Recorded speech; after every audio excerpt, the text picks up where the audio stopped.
Greetings to you in the name of the Lord and Savior Jesus Christ. I am very happy that today I am going to share the Word of God and may the Holy Spirit will lead us and guide us. Today our topic is anointing. Anointing is the empowering the presence of the Holy Spirit that enables us to do the work of Christ. And we can feel and sense the Spirit of God that flows through us to others and enables us to do what the Holy Spirit wants us to do and say what the Holy Spirit wants to say.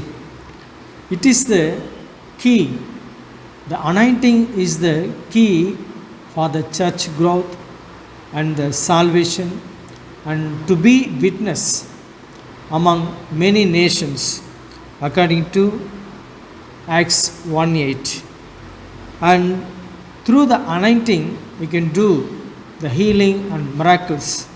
It is the part of gospel. The word of God must be preached to everyone. With our own strength and with our knowledge we cannot do it. But through the Holy Spirit, the anointing of the Holy Spirit, we can do all the things in Christ. We can do the work of Christ, who is anointing and enable us to do what He want to do, and He want build His kingdom on this earth like in heaven, so that God chosen many people and He anointed. We can see in the Old Testament as a priest and as a king and as a prophet. These three anointing in the Old Testament, we can see how God was work among the people. So what is anointing in the Old Testament? 1 Samuel chapter 16:13, we can see that Samuel anointed David among his brethren with oil. In the Old Testament, God used oil to anoint other people. It's represent and shadow. The oil is the represent and shadow of the Holy Spirit, as we know that. So, God chosen people were anointed as a prophet, as a king, and as a priest to do the work of Christ. And also they were anointed by the Holy Spirit to solve the spiritual and physical problem. But they could not solve completely because Christ has to come. In the New Testament, we can see that the importance of the Holy Spirit is Luke chapter 4 verse 18 says that to preach the gospel. The anointing is important that to preach the gospel. Without anointing we cannot preach the gospel because it is the work of Christ. Acts 1:8 says that the anointing is very important to be a witness for Christ. As a Christians, we are the witness, so that we need anointing. John chapter 15:26 says that the anointing is very important to save the people, save the souls from the satanic hands. So, the anointing is very important to do the wonders and miracles. We can read Romans chapter 15 and 19. So, the anointed people can do the wonders and miracles, heal the people from the physically and spiritually. So, anointing is very important. So that we can see in the Old Testament, the prophet and priest and the kings were anointed with oil It's a represent of the Holy Spirit to solve the spiritual and physical problems. Anointing of the Holy Spirit is very important, is to do the work which Jesus Christ left on this earth. So the anointing is not only to worship, or it is not only for being just a believer. The anointing is, the real meaning is appointing. We are appointed to do the work of Christ on this earth. So the anointing itself, the Christ come into our body and stay with us, in us. He stays as a Holy Spirit in us to do the work of Christ and to do what He wants and what He wants to say to others through us. So He stays, according to 1 Corinthians 3:16, we are the temple of God and He stays in us and He reveals whatever He is going to do on this earth and how He is building His kingdom on this earth. This is very important message today. We are meditating about the anointing of the Holy Spirit. So, the anointing of the Holy Spirit is the key for the church growth, and it is the salvation for the souls, and also it is the power of the Holy Spirit can heal other people and do the miracles among many people. Anointed person through the Holy Spirit as Jesus anointed by the Holy Spirit. Jesus means the Savior. Christ means anointed one. What kind of anointing He has? The Christ means the three anointing. As a true prophet, as a true priest, and as a true king. He has three positions. But in the Old Testament, the person, those who were anointed, have only one position. He may be a prophet, he may be a priest, he may be a king. The Christ has three positions. Because the Old Testament is, the people were anointed, the three position, the shadow of Christ. So in the New Testament, the anointing, the three position, the Christ has to solve the three fundamental problem. The fundamental problem in Genesis 3, chapter 3, verses from 1 to 6, that shows that three fundamental problem. The first is, when they ate the fruit, which the forbidden fruit, they separated from God. The separation problem and the sin problem. They disobeyed God's word and they sinned against God. And finally, they obeyed Satan's word. So they become slave to Satan.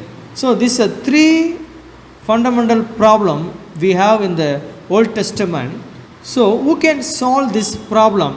In the Old Testament, three people were anointed, but they could not solve this fundamental problem, because Christ has to come and solve this problem according to the promised word. Genesis 3:15 says that the seed of the woman has to come and crush the head of Satan. This is the first gospel word and the promised word God has given us. So the Old Testament is the shadow of Christ. The Christ is hidden in the Old Testament, but He came and He fulfilled the Old Testament.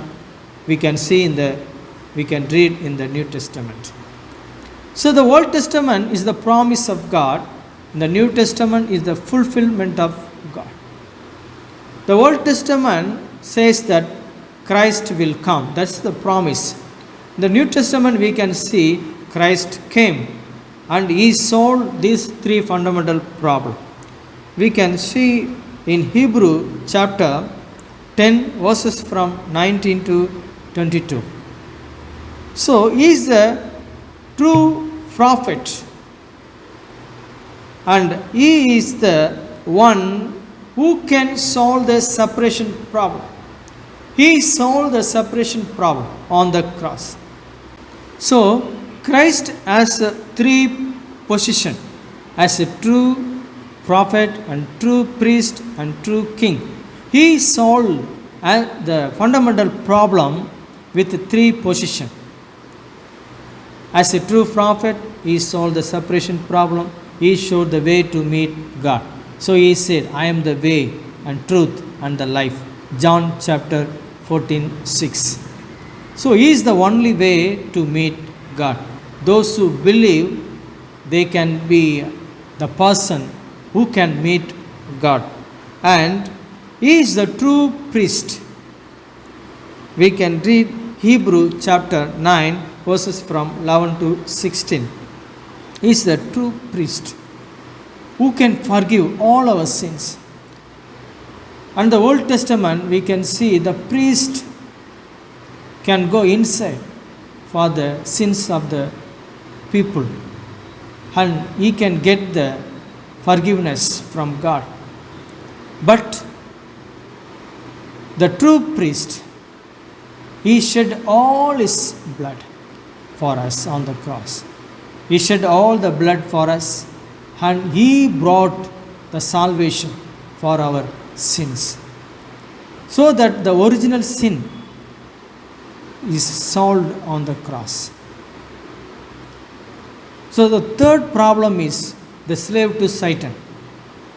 The third problem is also solved on the cross as a true king. He crushed the head of Satan, and he brought the victory over the death and eternal fire. And those who believe, they have rights to become the child of God. So from the child of devil, they come to the position and the status of child of God. So Jesus Christ solved all three fundamental problems. The original sin, we call it original sin, Jesus Christ solved on the cross. And he brought the salvation for this world. Those who believe, they can be free from all the sinful nature and all the things from the Satan forces. So that he is the Savior, and he is the one who solved all three fundamental problems: the past and present and future problem, all the spiritual and physical problem. So already we know that there are 6 spiritual problems. The people are suffering, but those who believe, they are free from this kind of problem. They are no more child of devil, they are no more idol worship, and no mental problem, physical problem, and no more go to hell, and next generation is no problem. So Jesus Christ solved all these kind of spiritual problem and made us as a child of God. And he is anointing us to do his work on this earth, to do what he wants to say to other people. So that the first thing is the preaching gospel is very, very important. Those who are anointed, they were given the position, the work to do the preaching the gospel. This is very important. For that he anointed. The anointing means, we can read in Acts chapter 2, 120 people were gathered, Mark's upper room, and the Holy Spirit, the first time, filled with Holy Spirit with fire, and they were speaking tongues. So after that, the group of people they stayed in prayer and praising God. They started the preaching gospel.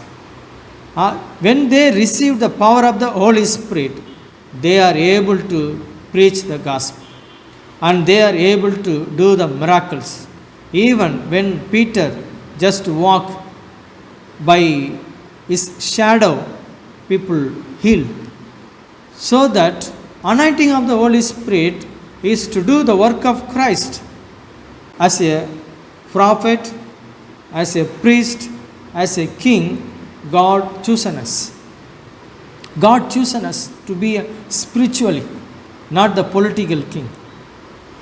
We are the prophet, as a Joel prophesies. In the last days, I will pour my spirit, and they will say the prophecy. And the young people will see the visions. So this is the last days. There are a lot of disease and lot of earthquakes and natural disaster, and also there are fight each other nations. This is the last days. Before Jesus coming, this will happen according to the scripture. We might be aware of it, and we might be the people were anointed. We are the people anointed. We must be the people of having the work of Christ. So we have the position. We are the prophet, and we are the priest. We are the king. Our Lord is King of Kings, and He is the true priest and true prophet.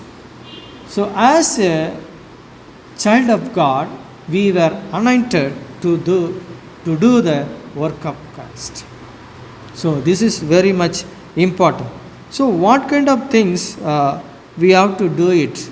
According to Luke chapter 4, 18 and 19 says that the first thing is Jesus mentioned that we must preach the good news. The second thing is we must proclaim the freedom for the prison people. And we must do the recovering, the spiritual and physical healing. We must release the oppressed, and we must do Lord's favor and grace of God to the people. That's why we anoint. After anointing, not just to have comfort, not just to have the only the blessing. Through us, God want to reach other people. That's why God selected you and me. So it is very important to do the work of Christ. It's very important to do the work of Christ on this earth. That's why we need anointing. And also the importance, already I mentioned that we are the people to be a witness, and we are the people to heal other. God wants to use us. Just we commit ourselves. Lord, anoint me more. According to 1 Corinthians 3:16 says, we are the temple of God. God, the Holy Spirit indwells in us. He stayed and using our body and mind and spirit to reach others. That's why we must die, according to Colossians 2:20. We must die, and Christ lives in me, as Paul mentioned that. And he confessed that I no longer live, Christ lives in me. So our self motives and self desires and our sinful nature must die spiritually, so that Christ can use us. Christ used Paul, Apostle Paul, to reach many people and heal many people. Even still, he is working through his word. So that why don't God use us? If we completely surrender ourselves, if we completely commit ourselves for the work of Christ, He can use you and He can use me. This is the plan of God to establish His kingdom on this earth. So I ask you, in the name of Christ, those who are anointed by Christ, by the Holy Spirit, God stays, the Holy Spirit stays in you and He indwells in you. He wants to use you. He wants to bless you so that we commit ourselves and look up to our Lord and Savior Jesus Christ, how He was doing the ministry, and the same way we do for the salvation of the people. That's why we are the servant of God. God selected us and God chosen people. We are the spiritually and physically, God will bless you. May God bless through these verses. Amen. Our most gracious Heavenly Father, we thank you and praise you for this day. Lord, we commit ourselves, Lord, anointing us as a priest and prophet and king. Spiritually, Lord, we commit ourselves. No more self motives, no more self desires. Lord, take away all the human things and you bless us through your Spirit, O Lord. Lord, thank you for your staying in us as a Holy Spirit. The Spirit of Christ, Lord, lives in me so that, Lord, use me for your kingdom. Lord, use me to save the many people. Lord, use me for your glorious field, Lord. Thank you, Master. Lord, we commit ourselves. Those who are listening this word, Lord, you bless them and use them. In Jesus' name I pray. Amen.